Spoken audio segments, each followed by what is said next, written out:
This is called the Pyxis machine, and it houses our medications in a secure manner. So I log in to this screen. I use my fingerprint. I can pull up a specific patient, but I won't do that for now. And then I can open the drawers and account medications that I pull up to the patient that I'm going to anesthetize. So as I open this top drawer, I see propofol. That was used during during the surgery. That was used during the surgery as the medication that drifts patient off to sleep, and it's intravenous. It acts quickly. It can also be used as a sedative for twilight anesthetic that we usually call monitored anesthesia care.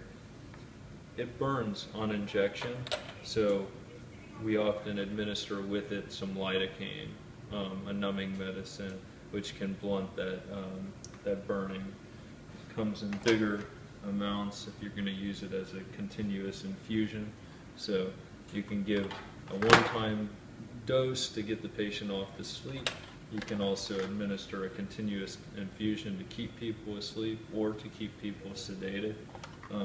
It's not only used in anesthesia, you could also use that in the intensive care unit for patients that need to be continuously sedated. Other options for for inducing anesthesia, etomidate, and then the other medications within this drawer have different uses. Heparin is a blood thinner.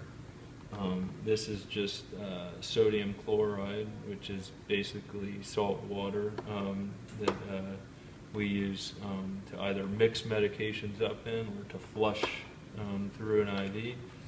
This is phenylephrine, which is a vasoactive medicine to increase the tone within the patient's blood vessels and increase blood pressure. Rocuronium is a muscle relaxant, as is succinylcholine. These two medications act in different ways to relax the patient or paralyze them. Cefazolin is one of the most commonly used antibiotics, so that's in a powder form. Mm-hmm. So for instance, you might take this sodium chloride up in a syringe and mix it into here, pull that out, and then administer it to the patient. This is an inhaler that you might see someone carry around for asthma, but it can be also used in the operating room through the breathing circuit. And this is atropine, a rescue agent for patients with bradycardia or low heart rate. This is vasopressin, another vasoactive medication like phenylephrine to improve blood pressure. And then this is neostigmine. It's usually mixed with another medication and given at the end of surgery to reverse the muscle paralysis. I won't go into the detail of every single medication in this drawer, but this is epinephrine, also called adrenaline, and this is glycopyrrolate, which is similar to atropine, and this is calcium chloride, so we can give calcium to patients. This is epinephrine in a little different form.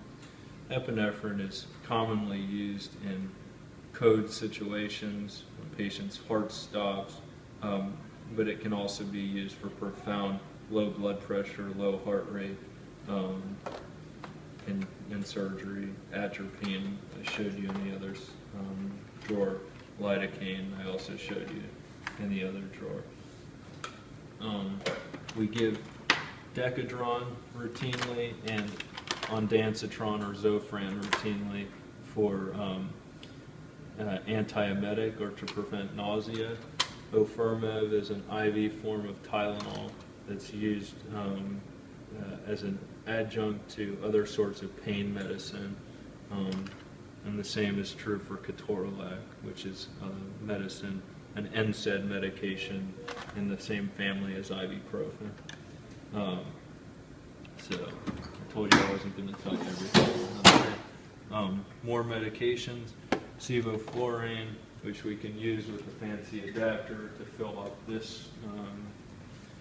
Desflurane is another one of the inhalational anesthetics.